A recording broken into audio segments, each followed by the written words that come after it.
বিপিএলে দিনের দ্বিতীয় ম্যাচে ঢাকা ক্যাপিটালসকে উড়িয়ে শীর্ষে ফরচুন বরিশাল। ঢাকাকে ৭৩ রানে আটকে ৯ উইকেটে জয় বরিশালের। টস হেরে ব্যাটিংয়ে নেমে ঢাকার বিপর্যয়। লিটনের ১০ রান টপ অর্ডারে সর্বোচ্চ।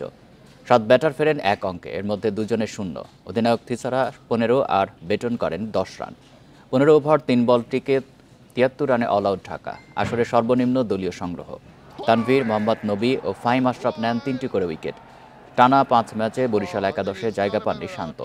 ওপেনিংয়ে সুযোগ পাওয়ায় হৃদয় এদিন আউট ১৫ রান করে। এরপর মালানের তাণ্ডব ও তামিমের ব্যাটে ৬ ওভার ২ বলে লক্ষ্যে পৌঁছায় বরিশাল। মালান ৩৭ আর তামিম অপরাজিত থাকেন ২১ রানে। টানা ৬ ম্যাচ জিতে রংপুরকে টপকে চূড়ায় বরিশাল।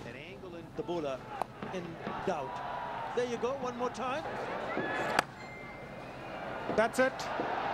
BPL.